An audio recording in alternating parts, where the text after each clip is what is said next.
So you're wondering, why am I not winning? Well, there's a couple of things you can take with a grain of salt, but almost always, whether defending or sending rallies, here's a couple of things that you might want to check. Which is to say, you want to double check and make sure that those that are joining the rally, right? You want to double check for one thing. You want to check and see if they are using the highest tier possible, and if not, if you can find somebody that has better troops, kick them and put someone in that does. You notice that the first hero here is Jesse. That's a next requirement in that regard when you're attacking. I would say yes, that'll fluctuate. Obviously, once in a while, a Sergei doesn't hurt, right? A Patrick doesn't hurt. But in general, there are some heroes that are do nots. Gina, the little red-haired lady here on the right, if she's the first one, bad. Kick them. Molly, kick them. Alonzo, kick them. Okay? Because they're not adding anything of value to the rally. And I see it too often, and it is unfortunate, but it is literally breaking some people's rallies. It is causing more grief than you would imagine. Because all it takes is one person to screw that up, and you'll win and lose your rallies pretty easily. Now, I will say, right, that yes, not all battles can be won. You're still going to have to fight, and this is typical if in a pay-to-win game, right? Almost everybody knows this going into this, and if this is news to you, I'm sorry to break it down to you like this, but basically, you got gear, and then you have charms. They can spend tens of thousands of dollars into these alone. I guarantee you can dump more money into that than you can almost anything else in this game. And that is where almost all the stats are. In terms of charms and in terms of the actual hero gear itself, you don't get access to this until Furnace 22 and then really charms until like Furnace 25. So most people starting out, you guys don't have to worry about this.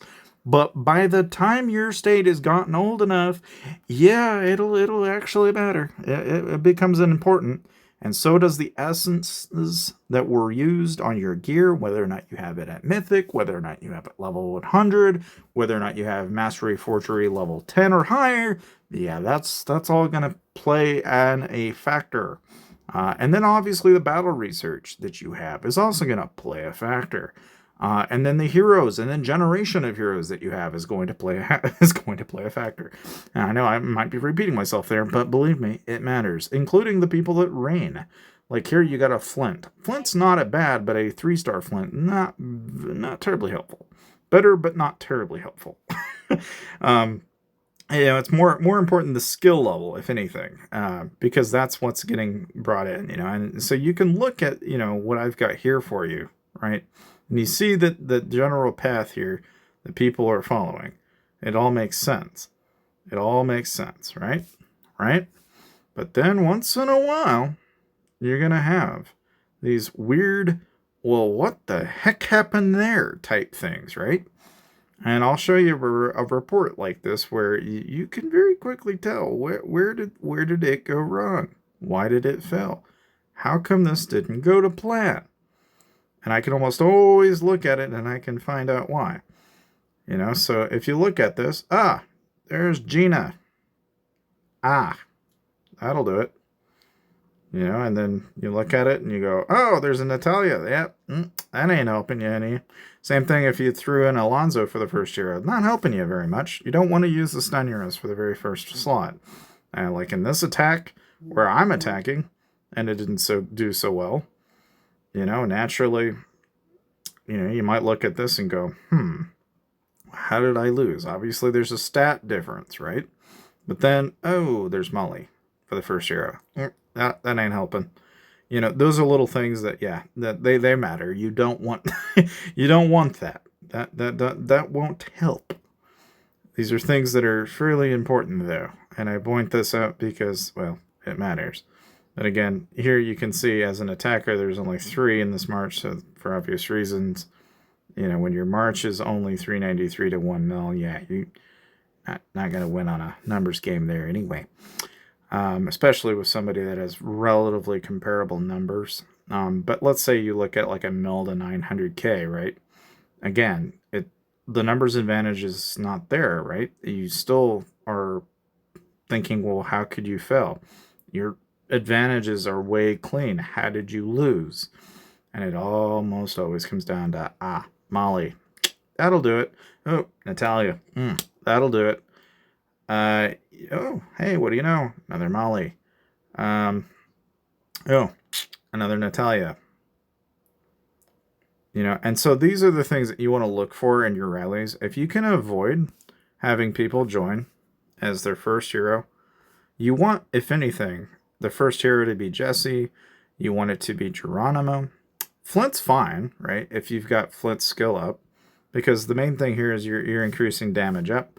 But like things like Molly, the reason why I'm saying no to Molly is a stun doesn't really do you any good. The same is also true for Natalia. It doesn't do you any good. Okay? But if you look at things like Sergei, for example, where you're getting damage reduction down, that helps, right? If you look at Patrick, where you're increasing health, that helps.